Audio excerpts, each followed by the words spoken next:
Hey guys, Carl from TDG here with an update video on the Bleed Huntress. Today we're going to take a peek at how the build is progressing following Act 2. We do a quick recap of it and share some of my thoughts on Act 2 and the progression.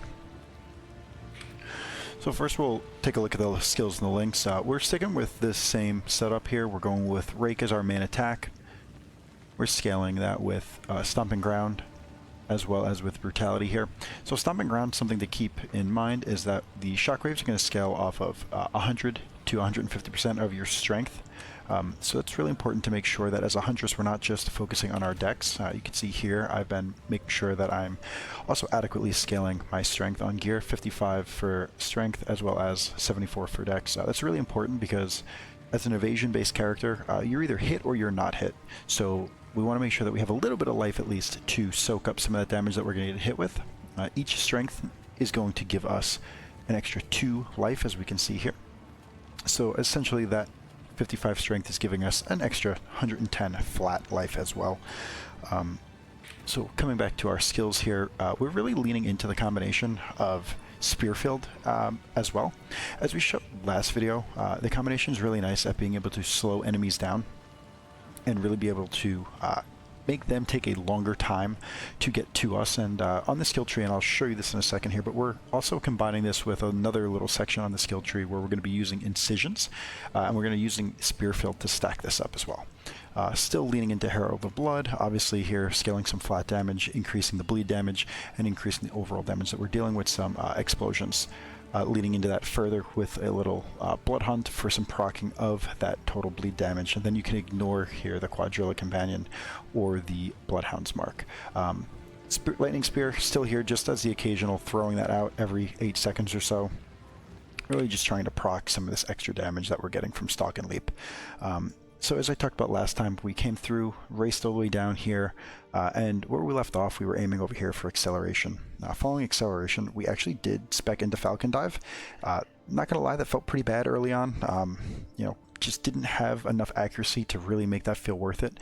So we ended up unspecking out of this and taking some spear nodes down here just for some extra damage. And then actually what I found was really nice was speccing into this Incision cluster down here. So Incision is a new affect or a new ailment that occurs in PoE, and basically every time that we place an Incision, we increase the underlying chance to bleed a target. Now it doesn't really matter for us as we're using bleed coming from Rake, and Rake is going to automatically bleed every time we hit. Inflicts bleeding on hit. So we're not super concerned about that, but something that's very important here is 1,000 cuts. Every time you apply an incision stack to an enemy, they take 2% increased damage. So it's also very important to understand the mechanics here. So in Path of Exile, when an enemy takes 2% increased damage, so effectively this is times 10 stacks, right? So this can stack up to 20% increased damage. But what happens is that means that the enemy is going to be taking 20% more damage. It's a more multiplier. So basically when we're stacking damage percentages here, we have our increased, which is additive, and then we have this, which becomes a more multiplier. It's just a way of scaling bigger numbers here. But I found that that was pretty helpful. And then on the other side of this tree over here, we also get some increased bleeding magnitude, which again is a more multiplier for our bleeds. After this, I'm going to show some gameplay footage, just some boss kills, and then I'm going to include the final Act 2 boss fight. It was a doozy. It probably took me 9 or 10 times to kill him. It was rough. The bleed stacks were slow, positioning was bad, and it was hard. But you know, we kept on going and we pushed through, and we're here. So I hope you guys enjoy.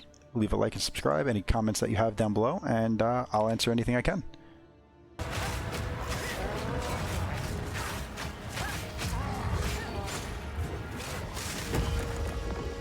Embrace corruption.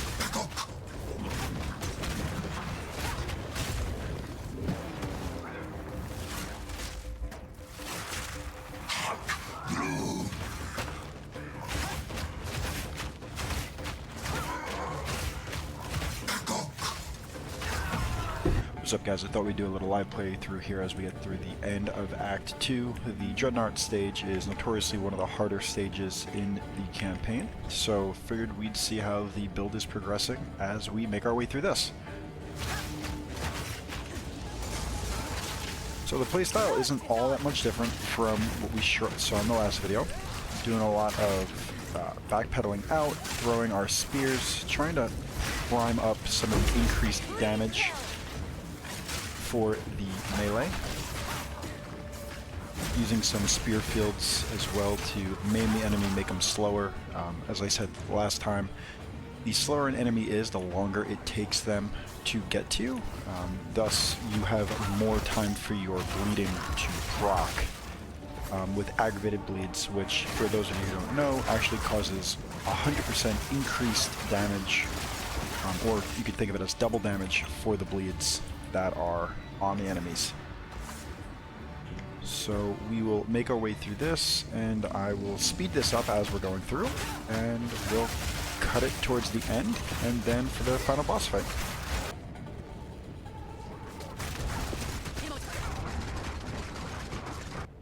So one thing that I'm still noticing is that the stun thresholds that they changed really can feel punishing, especially early when you don't have a lot of health. So in that last clip, what you just saw was just absolutely getting swarmed by enemies and just pretty much getting micro-stunned into oblivion to the point where I can't really do anything. Like I said, this is why Dreadnought is considered to be such a dangerous zone. It's just very, very tight spaces and not a whole lot of control that you have. So we'll try this again, and hopefully we don't see the same fate twice.